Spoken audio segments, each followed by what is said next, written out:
Salam alaikum, bonjour tout le monde. Bon, soyez les bienvenus dans cette première vidéo concernant la formation de biologie moléculaire et d'expression génique. Bon, mes présentations sont simples et claires. Et bien sûr, si vous avez des questions, vous pouvez les laisser sous forme de commentaires. Et bien sûr, je suis là pour vous répondre.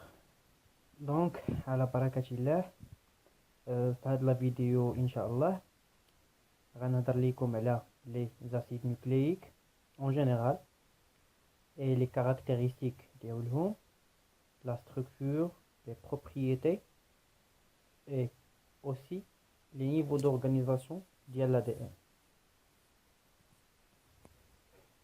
Donc,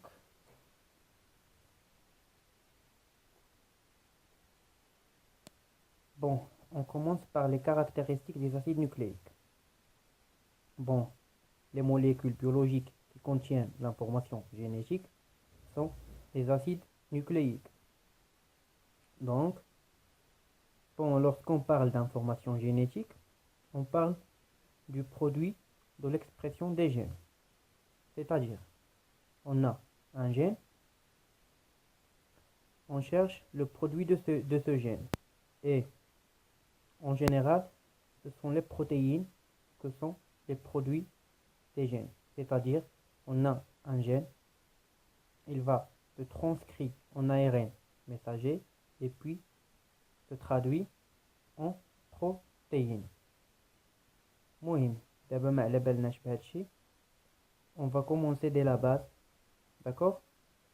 Et donc on peut dire que les acides nucléiques sont les responsables de l'information génétique, tout simplement.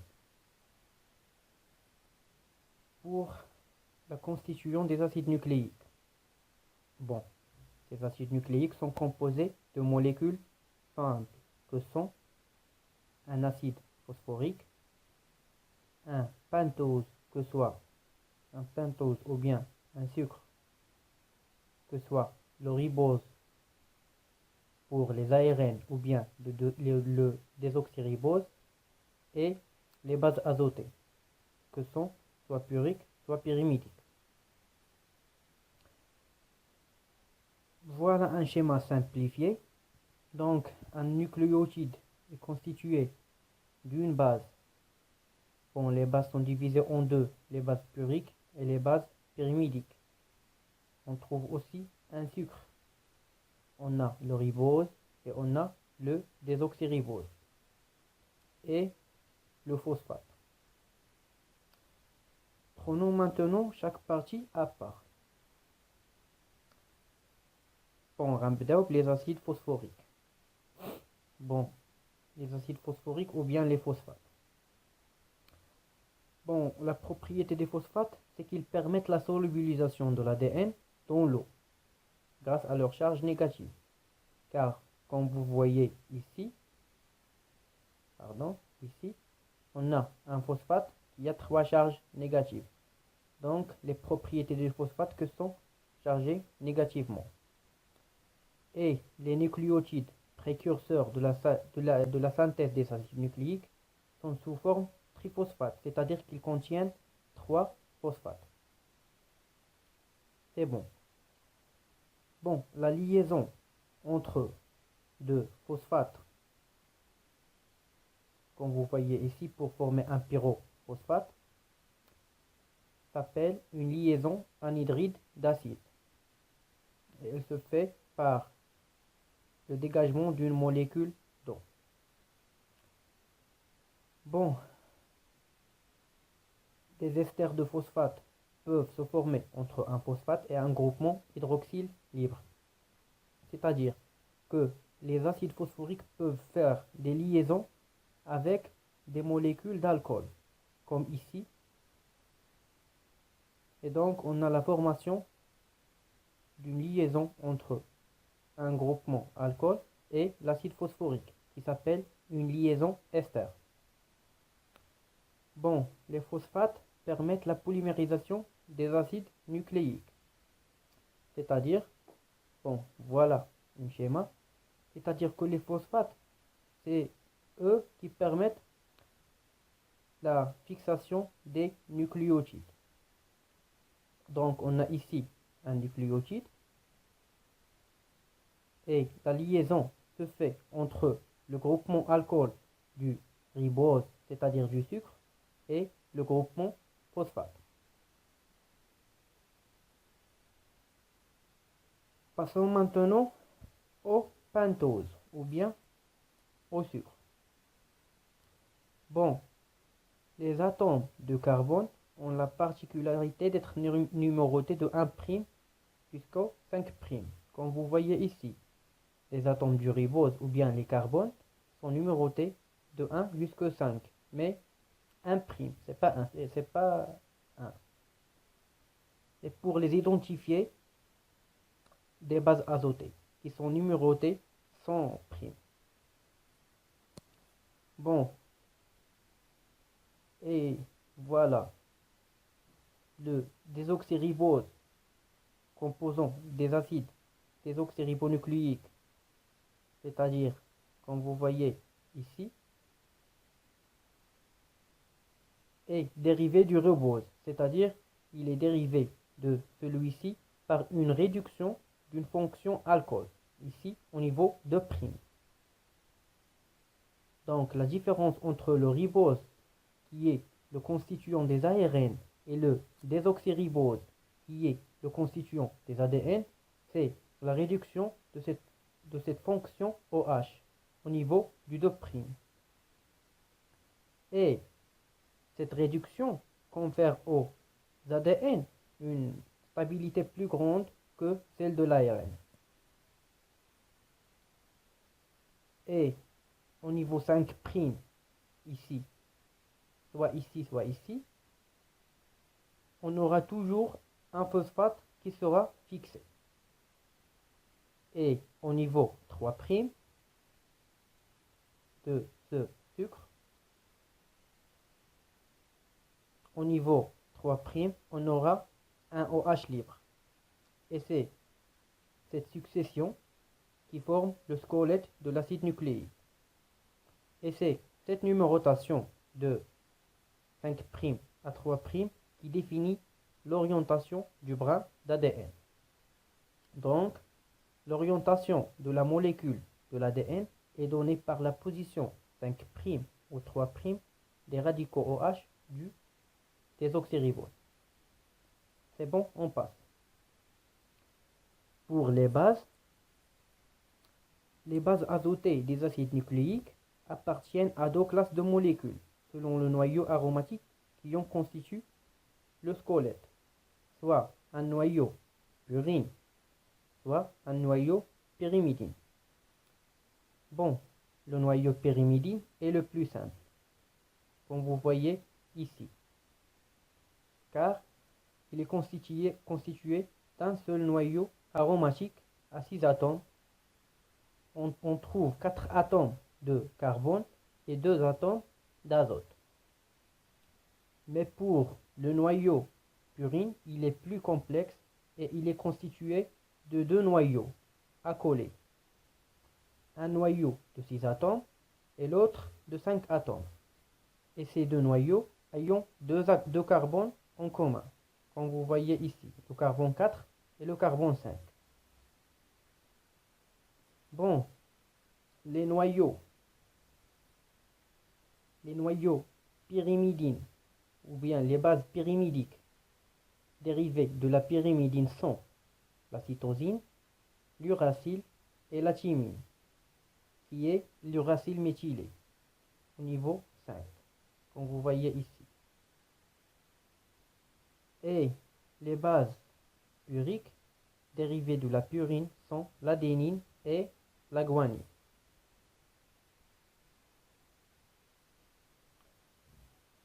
Et donc, notez bien que les bases puriques s'apparient uniquement aux bases pyrimidiques, sans contracter de liaison entre elles, et vice-versa.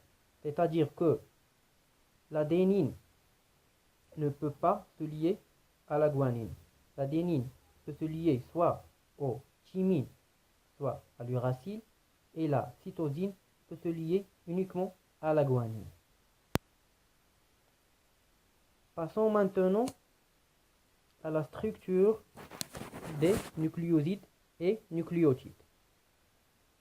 Bon, les sucres, soit le ribose ou bien le désoxyribose, se lient aux bases azotées par des liaisons impliquant un des azotes de la base, soit l'azote 1 des pyrimidines ou l'azote numéro 9 des puriques, et avec le carbone numéro 1 d'olose, comme vous voyez ici. Cette liaison se fait entre le carbone numéro 1 du sucre et la base azotée. Lorsqu'on a la base pyrimidine, la liaison se fait au niveau de l'azote numéro 1,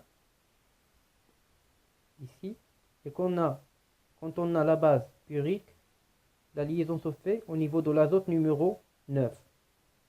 Et ces liaisons s'appellent des liaisons N-osidiques. Donc, la liaison d'une base azotée avec un des sucres donne un nucléoside. C'est bon? La liaison entre le sucre et la base s'appelle un nucléoside. Les deux. Et la liaison d'un nucléoside, la base plus le sucre avec un phosphate, se fait par une liaison ester, comme j'ai déjà mentionné. Par une liaison ester entre l'alcool du sucre et le phosphate. Et cette liaison implique le carbone numéro 5 prime du sucre. C'est bon? Et cette liaison s'appelle une liaison ester, et donc cette estérification donne un nucléotide. Donc on peut dire qu'un nucléotide est formé d'une base azotée, d'un sucre qui est soit le ribose, soit le désoxyribose, et un phosphate. Passons maintenant à la structure primaire de l'ADN, qui implique la formation des liaisons phosphodiester. Bon, la structure primaire de l'ADN, c'est la structure linéaire. Bon, comme vous voyez ici,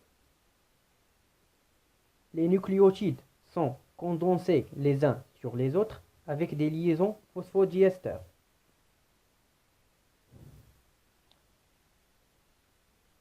Entre le carbone 3' d'un premier nucléotide, comme vous voyez ici, et le carbone 5' du nucléotide suivant. Et ces liaisons, c'est eux qui définissent le sens de la molécule. Ici, on a un sens 5' phosphate, 3' OH libre.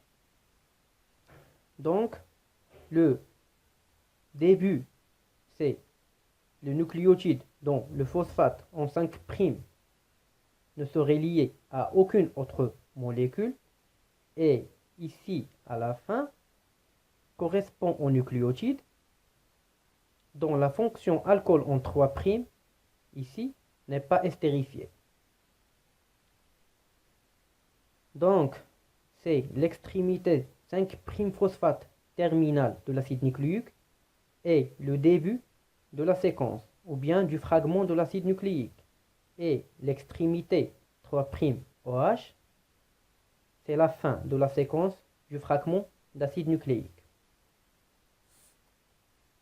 Passons maintenant à la structure secondaire de l'ADN et l'appariement entre les bases.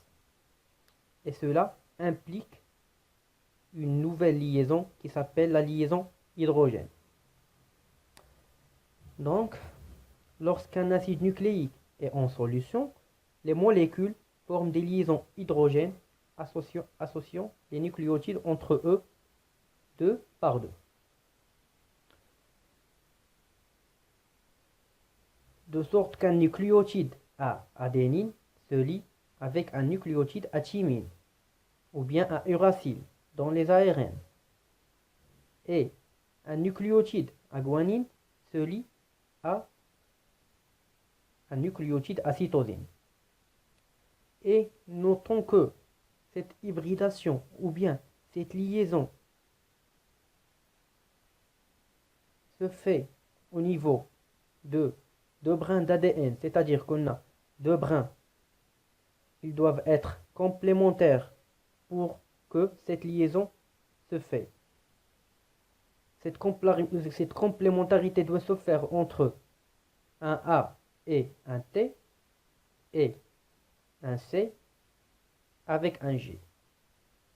Et l'hybridation AT implique seulement deux liaisons hydrogènes et c'est moins stable que l'hybridation GC qui implique trois liaisons hydrogènes et qui est plus stable. Passons maintenant aux caractéristiques des ARN. Bon, le squelette du pentose et du phosphate contient du ribose à la place du désoxyribose, c'est-à-dire que le sucre contient un OH au niveau de prime. Et parmi les bases azotées, l'uracile remplace la thymine. Donc, on ne trouve jamais des thymines au niveau des ARN. On trouve juste des uraciles. Et les ARN sont simples brins. Et c'est pas double brin. Mais on peut trouver certaines régions qui sont impariées sur une courte distance par leur base complémentaire selon un ajustement au hasard, comme vous voyez au niveau de cette figure. Normalement, on a une séquence linéaire, mais on a une hybridation entre les molécules ou bien les bases azotées ou bien les nucléotides de la même séquence entre eux. Pour la classification des ARN, on a plusieurs classes. On a l'ARN ribosomiaux, ou bien ribosomaux, pardon, pour l'écriture, il y a un faute d'écriture. C'est 80% des ARN. Et elles font partie de la structure des ribonucléoprotéines du ribosome. Et comme vous savez, le ribosome, c'est la machinerie responsable de la traduction. La traduction, c'est la formation des protéines à partir des ARN messagers. Donc, c'est quoi un ARN messager? C'est la deuxième catégorie des ARN qui implique 5% des ARN et que sont, comme j'ai déjà dit, des copies en ARN résultant de l'ADN contenu dans les gènes. C'est-à-dire qu'on a un gène et l'expression de ce gène ou bien la transcription de ce gène se fait en ARN messager. Et dans les prochaines vidéos, je vais détailler bien la transcription. Troisièmement, on a les ARN de transfert qui sont de 5% des ARN et leur rôle c'est d'apporter les acides aminés au ribosome pour construire les protéines et c'est aussi au niveau de la traduction. Pour les caractéristiques d'ADN, bon, les molécules d'acide désoxyribonucléique ou bien d'ADN sont formées de deux chaînes dont les nucléotides sont hybridés 2A2, sur toute la longueur. Donc, on a ici une complémentarité de base pour que ces deux chaînes s'apparient ou bien s'hybrident. Et chacun des deux brins est orienté dans le sens opposé à celui de l'autre brin. C'est-à-dire qu'on a un brin 5', 3' et l'autre brin 3', 5'. Et on dit qu'ils sont antiparallèles. Bon, les bases azotées sont tournées vers l'intérieur, comme vous voyez ici. Les bases azotées sont au milieu de la double hélice, de façon à ce que chacune s'hybride avec une base de l'autre brin. C'est-à-dire, on a ici un brin d'ADN et on a ici un deuxième brin. Et on remarque que la cytosine ici se lie avec la guanine de l'autre brin, comme j'ai déjà dit, avec 3 liaisons hydrogène. Et ici, on a une thymine qui se lie ou bien qui s'hybride avec l'adénine. Et cela implique 2 liaisons hydrogène. Donc, on dit que les bases successives de chacun des brins sont complémentaires. Et cette complémentarité est très nécessaire pour la liaison ou bien l'hybridation des 2 brins d'ADN. Passons maintenant aux différents niveaux d'organisation de l'ADN pour former un chromosome. C'est-à-dire, on commence de l'ADN ou bien d'un brin d'ADN jusqu'à la formation du chromosome. Pourquoi? Bon, l'ADN a besoin d'être protégé par des protéines lorsqu'il n'est pas utilisé. C'est-à-dire lorsqu'on n'a pas ni de réplication ni de transcription, l'ADN doit être protégé. Et cette protection se fait par enroulement autour de protéines basiques, c'est-à-dire chargées positivement cationiques, capables de se lier avec l'ADN qui est un polyanion, c'est-à-dire qui est chargé négativement. Et grâce à quoi? Grâce au phosphate. Bon, des octamères d'histone, comme vous voyez ici, sont au centre de particules qu'on trouve tous les 200 nucléotides autour desquels le DNA s'enroule. C'est-à-dire que chaque 200 nucléotides s'enroule autour d'un octamère. Et cette structure évoque un collier de paires. Donc, le DNA ainsi lié aux histones est protégé contre l'action des enzymes. Bon, je vais continuer de lire et après j'explique.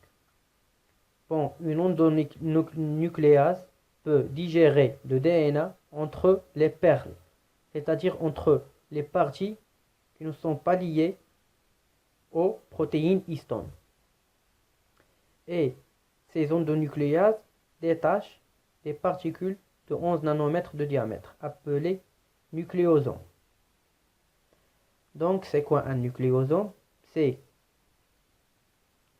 un brin ou un fragment d'ADN, double hélice bien sûr, qui est enroulé sur des protéines d'histone.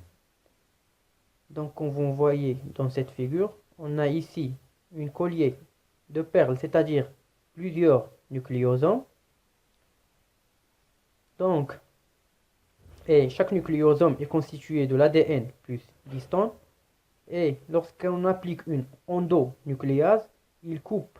Une endonucléase, c'est une enzyme qui coupe à l'intérieur de l'ADN. Donc cette endonucléase coupe ici et on a comme produit un nucléosome. Et comme vous voyez ici, un nucléosome est constitué de l'ADN et d'un octamère, bien des octamères d'histone. Octamère d'histone, c'est-à-dire 8 histones. Donc, comme vous voyez ici, on commence des paires de bases, c'est-à-dire des bases hybridées une à une. Donc, on a la formation de l'ADN double hélice, comme vous voyez ici, et cet ADN double hélice ou bien double brin se lie aux protéines histone, comme vous voyez ici, pour former des nucléosomes. Et ces nucléosomes s'enroulent plus et se compactent et se condensent pour former un chromosome. Et donc ces chromosomes, on les trouve dans le noyau des eucaryotes, bien sûr. Mais chez les eucaryotes, l'ADN se trouve au niveau du... Chez les prokaryotes, l'ADN se trouve au niveau du cytoplasme. Car on sait bien que les prokaryotes n'ont pas de noyau, ou bien de vrai noyau. Donc, merci beaucoup pour votre attention. Et rendez-vous pour la vidéo prochaine auquel je vais vous parler de l'expression de gènes. C'est-à-dire que je vais vous parler de la formation, de la réplication de l'ADN. Et je vais vous parler aussi de la transcription de l'ADN en ARN messager. Et pourquoi pas la traduction de l'ARN messager en protéines. Bon, si vous avez des questions, n'hésitez pas de les laisser au niveau des commentaires. Merci infiniment pour votre attention et rendez-vous aux vidéos prochaines. Merci.